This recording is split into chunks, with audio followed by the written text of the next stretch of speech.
KTYM Inglewood. Good morning, and thank you for joining me today for The Way to a Wonderful Life. I am Reverend Dr.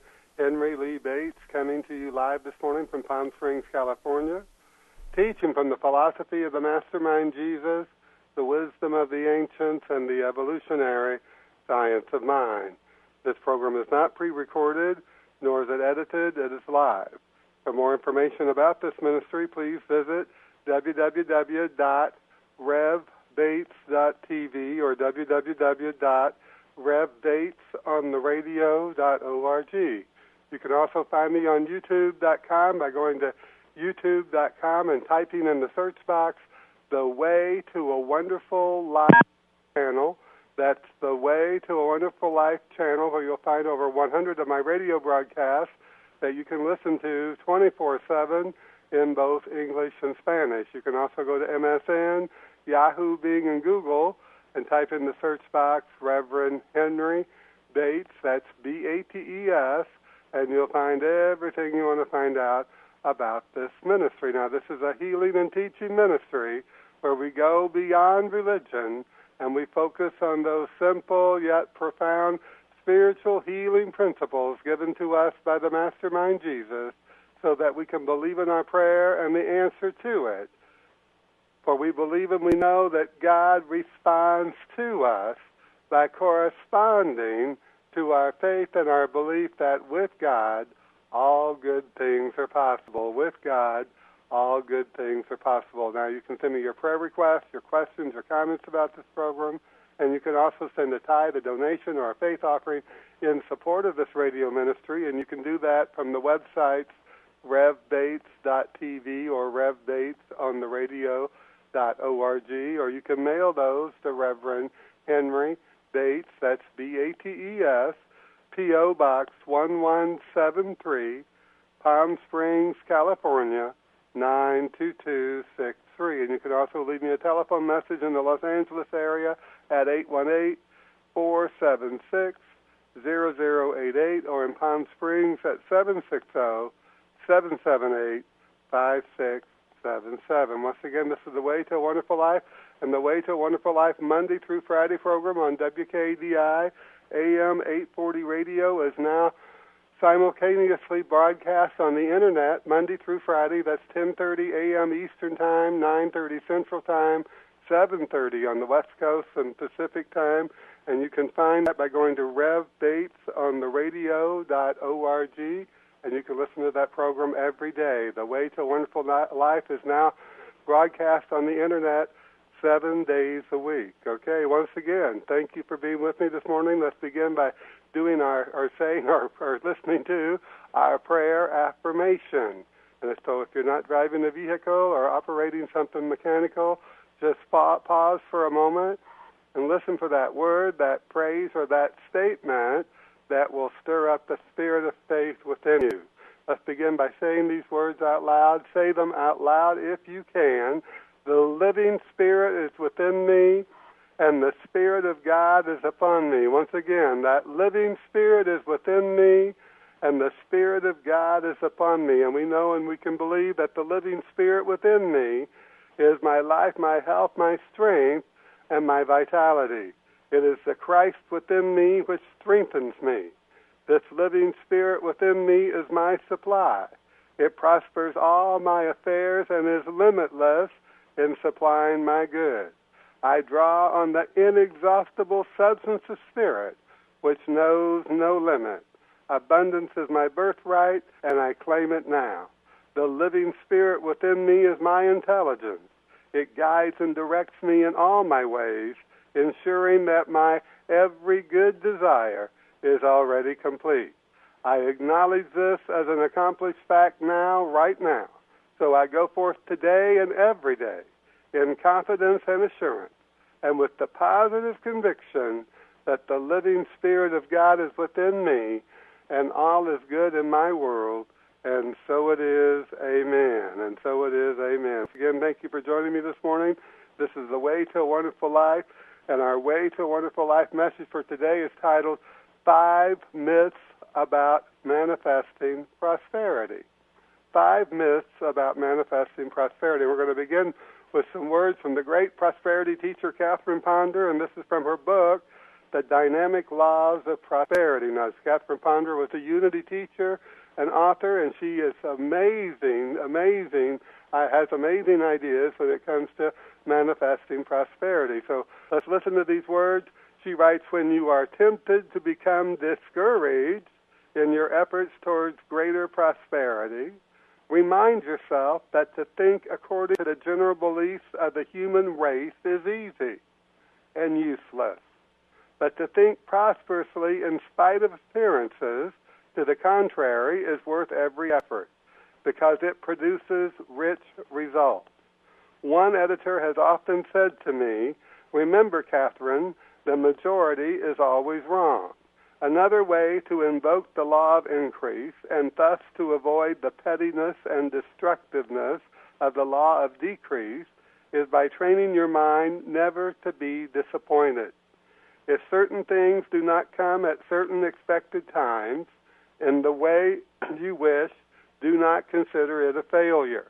Since you have not received that thing, you can instead stand firm in the faith that something much better is on the way and will appear at the right time.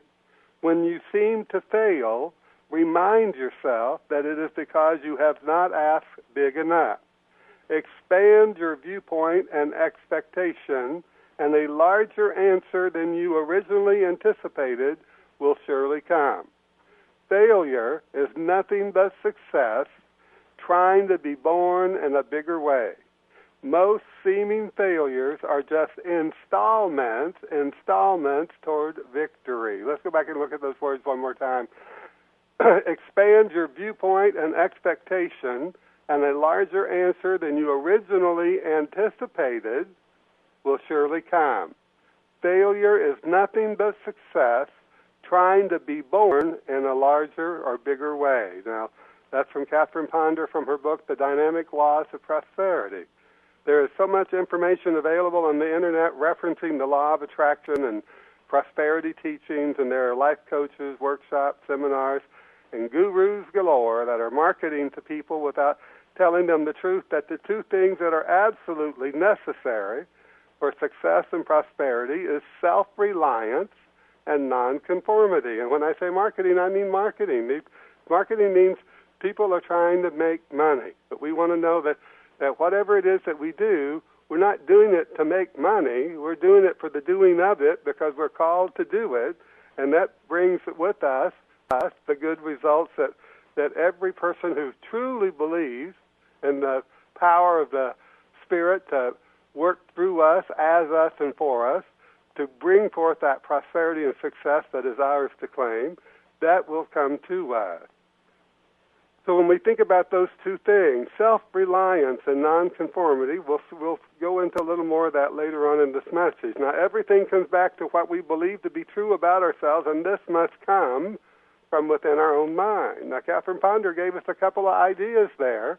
Can we believe them? Can we believe that when we seem to fail, we can remind ourselves that it is because we have not asked big enough?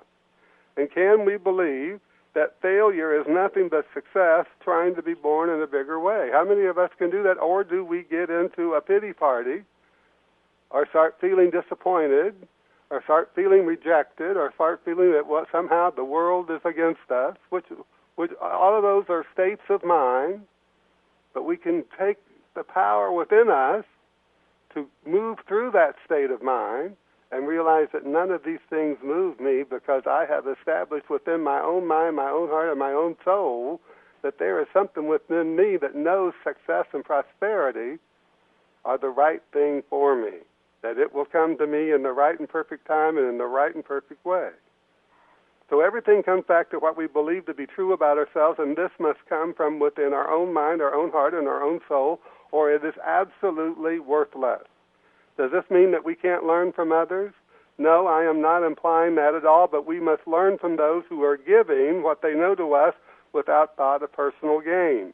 And why is this so? It is so because anyone who wants the money up front is in the business of making money, not in the business of doing spiritual work, which is to enliven the spirit of others. We wouldn't pay a plumber to fix our plumbing up front. We pay when the plumbing is fixed, when we have received the results of his or her labor, skills, and abilities. We have all heard or read from many sources, do what you love and love what you do, and the money will show up. The ancient wisdom, the laborer is worthy of his hire, is a spiritual principle. If we don't believe it, then we won't receive that worthiness of our hire. And this principle, understood and mentally held as a truth, will bring us permanent prosperity and continuous activity in whatever it is that we do that expresses the abilities, the talents, the skills, and the intelligent resident within us that is natural to us. And how do we know what is natural to us? It is that thing that we do and will do, no matter how much or how little money we receive from doing it. Whatever this is, if done persistently, will prosper us and bring us whatever success we desire in life. You know, so many times I hear from people and they tell me that the work that they do as volunteers, that means the work that they do without financial compensation, brings them a greater joy and a greater happiness and a greater sense of purpose than the work they do that brings them money. But they're not willing to take that work that they do as a volunteer and look to that, to depend on that for their compensation or the money that they need to live their life. So they fail to never take that thing that they love and let it generate that something that will bring a greater joy to their soul as their occupation or as their profession or as their job. A few years ago, an excellent teacher and spiritual counselor who had spent years teaching and counseling others quit the work. It wasn't that she didn't love what she did or that it did not give her a feeling of purpose, but she quit because her work did not produce any revenue. Neither her students or her counseling clients reciprocated in the form of financial compensation. This was so hard-pressed on her mind that she just couldn't continue with her work. Yet I believe that if she had impressed her students with the principle, freely give and freely receive, that she would have freed her own mind from the lack of compensation, and the revenue would have come to her in some form, just as it would her students and clients. Now, we don't want to look to people. We don't want to look to people for our compensation. We don't want to look to our job as our only source of income. We don't want to look to our Social Security check as something that we depend on. We want to look to the infinite and open our mind to the infinite ways in which that spirit of intelligence and power can prosper us. Sometimes we will be absolutely amazed at what we draw into our life when our mind is focused on God, when our mind is focused on God, when our mind is focused on the good. So yet I believe if she had impressed her students one more time with the principle freely give and freely receive, that she would have freed her own mind from the lack of compensation, and the revenue would have come to her in some form, just as it would her students and clients. Nothing is free in life. To believe that we receive something free of reciprocity is childish and reveals a lack consciousness. It contradicts the law of cause and effect. For everything requires a response. Everything requires a response. We should always feel that impulse to give when we believe that we have received something, anything, and money is not the only means of reciprocity. Sometimes mutual support and respect and just a sense of gratitude, saying thank you, can be just an amazing value, of amazing worth. So as we understand the principle, we know that we will find a way in which to reciprocate to those which we have received from. This is why the Mastermind Jesus instructed his followers to not only accept this, but to actively do this, and that is to love the Lord your God with all your heart, with all your soul, and with all your mind, because we can never give back to God all the value and worth that God has given to us, but we can give God our love. We can give God our love, our respect. We can give God our trust. This is the first and the greatest commandment, and the second is like it. He says, love your neighbor as yourself. That just doesn't say, oh, I love you and let you live in poverty. Oh, I love you and let you go without the things that are required to meet the things in your life, but give to people, to let people see that you're willing to share the abundance that is yours to share, the abundance that you have received. This speaks to the activity of spirit within us as givingness, forgivingness, and livingness. Think about it. Love God with all your heart and all your soul, all your mind, and love your neighbor as yourself. That's the givingness, the forgivingness, and the livingness of God actively demonstrated through us. It is intelligence realized. And in this we are acknowledging our gratitude to God for everything that we have, everything, including the gift of life itself, and we are reciprocating with love and recognition. And secondly, we are acknowledging our willingness to do unto others as we would have others do unto us. And in other words, we must give to God in whatever way it comes to us to give, and give to those who give to us freely and without restraint. In other words, don't say, oh, I can't do this, or I don't have the money. Give what you can give. But don't give out of sacrifice. Don't give the money that you need to pay your electric bill. That's the foolishness. That's not working from intelligence. We always want to work from intelligence, knowing that intelligence is the first law of God. Otherwise, at the deepest level of our mind and our soul, we cannot truly believe that we can receive freely without constraint. In other words, we're going to have to struggle. Struggle. God didn't give us the gift of struggle. God gave us the gifts of life and ease and grace with life.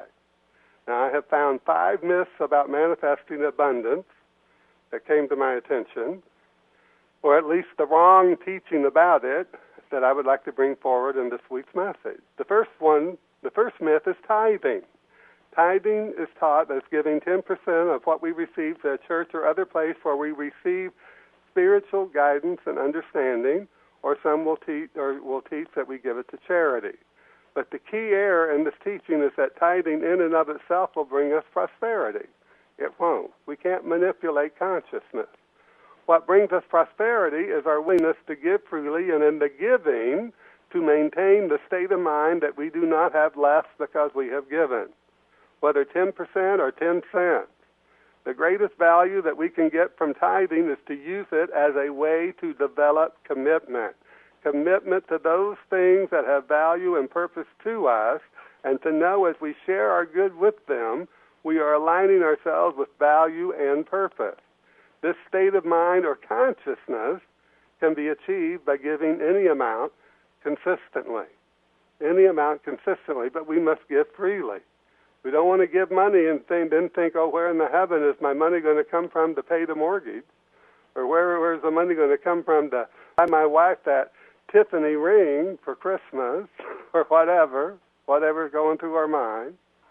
The second myth is that attracting abundance is easy for some people. Nothing is easy for some people. What one can do, all can do, and this is the truth that we must accept in our mind. To say it is easy for some people is not unlike saying that some people are lucky and others are not. We are all equal in substance and spirit, in mind and power, in intelligence, all these things. We are in God and of God. We all are, in the same degree and the same measure. We all draw from the one source, the one intelligence, the ideas, the energy, the chemistry, whatever it is that is necessary for us to manifest prosperity and whatever good we desire. As we know this, we become self-reliant. There's that word, self-reliant. We want to have that self-reliance. Otherwise, we're always living in fear that we're going to lose the source of our income, or we're always living in fear that we don't measure up. We're always living in fear that somehow we can step outside the kingdom of God or the kingdom of good and have disaster strike our life, whether it's financial or health or whatever the issue may be.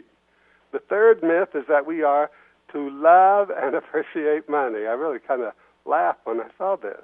The third myth is to love and appreciate money. Take some money out of your wallet or your purse and look at it and tell me if you love it.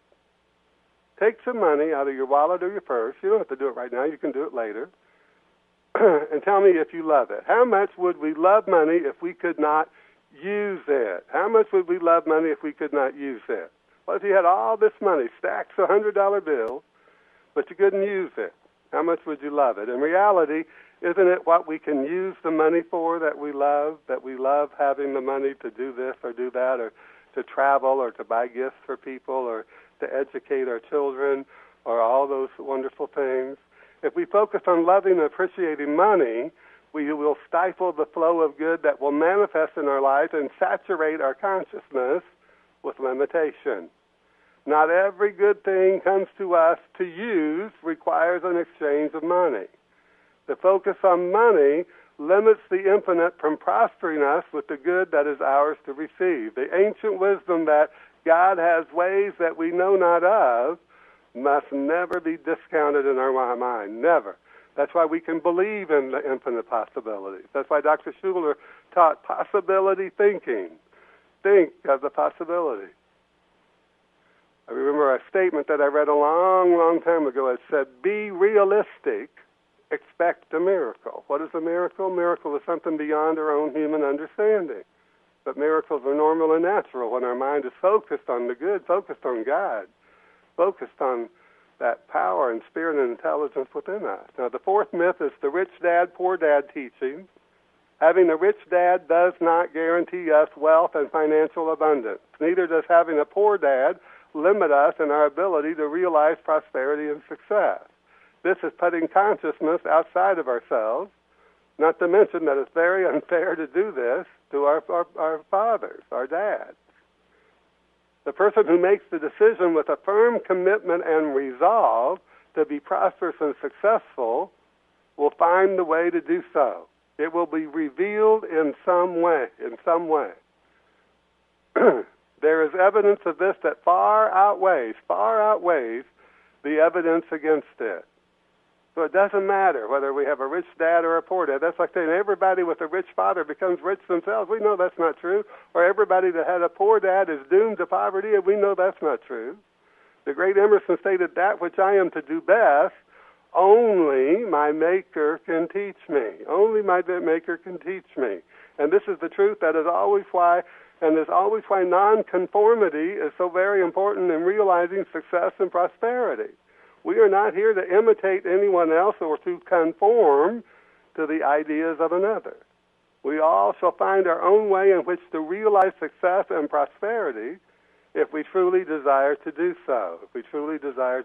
Now, the fifth myth is repetitive affirmations, and I have a problem teaching that this is totally in error because sometimes these things do work, but we want to keep our consciousness free. We want to keep our consciousness free every day.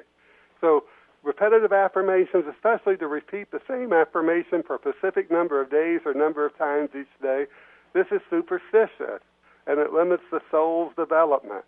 The great Emerson was right on when he said, speak what you think today in hard words, in other words, with conviction, and tomorrow speak what tomorrow thinks in hard words again, though it contradict everything you said today. This aligns our mind in tune with the infinite impulse of whatever it is that we are to have, to do, or to be, as our consciousness develops more and more each day towards our goal of permanent prosperity and success.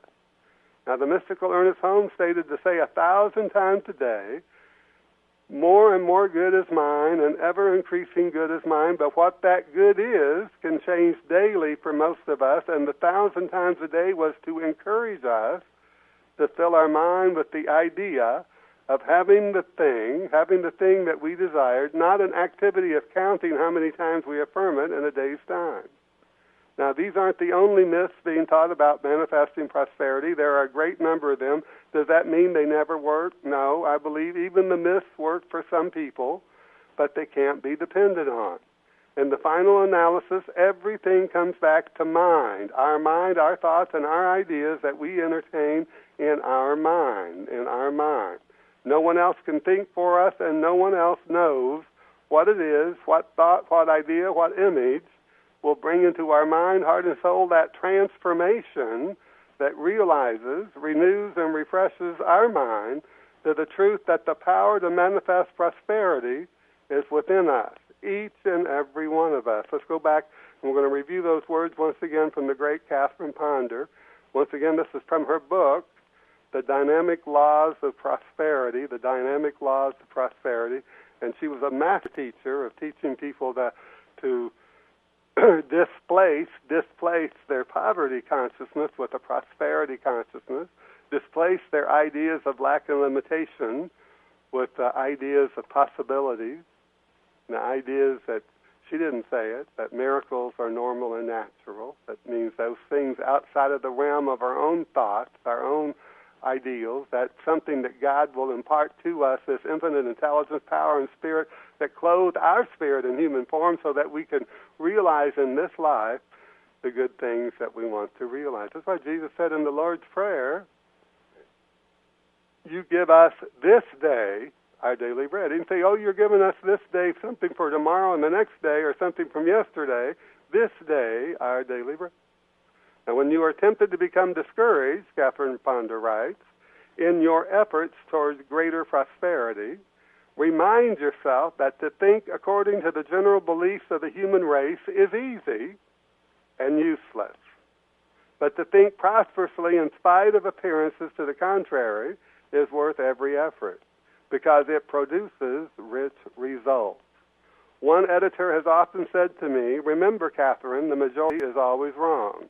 Another way to invoke the law of increase and thus to avoid the pettiness and destructiveness of the law of decrease is by training your mind never to be disappointed.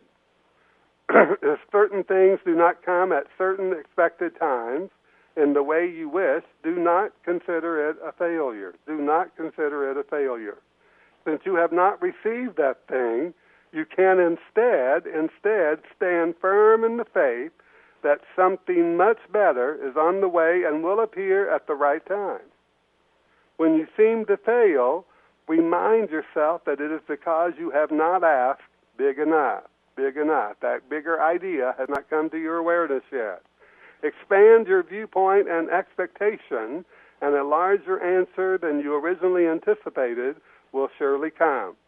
Failure, this is a wonderful statement. Failure is nothing but success trying to be born in a bigger way. Failure is nothing but success trying to be born in a bigger way.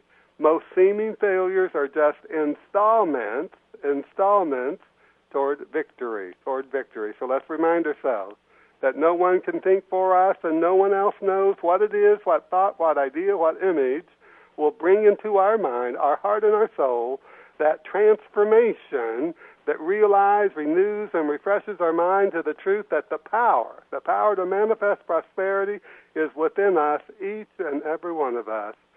And so it is. Amen. Once again, I want to thank you for being with me today. It's been my great pleasure to have you, and I hope you join me right here on KTYM AM 1460 radio, where The Way to a Wonderful Life is broadcast every Sunday morning at 7:30 a.m. Pacific Time, 9:30 Central Time, 10:30 on the East Coast. And you can also find me on YouTube.com by going to YouTube.com and typing in the search box, The Way to a Wonderful Life channel.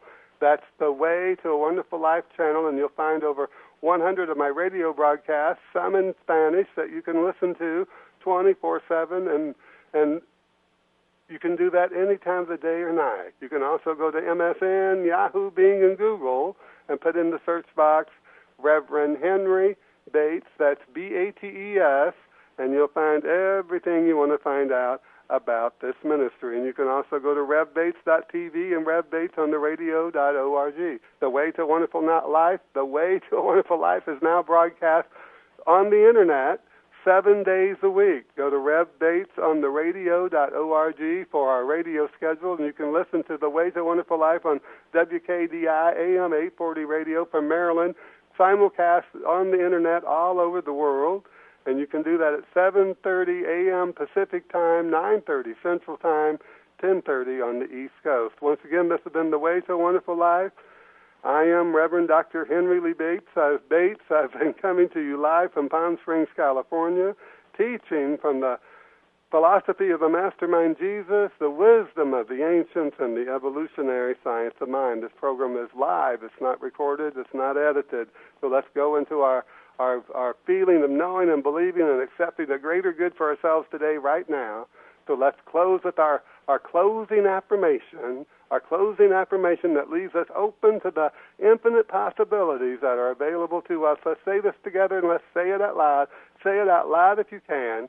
I rejoice and give thanks. Once again, I rejoice and give thanks right now, right where I am, for the best of times and the best of everything. I thank you, Father, that this is so. I let it be so, and so it is. Amen. God bless you, and God bless us all.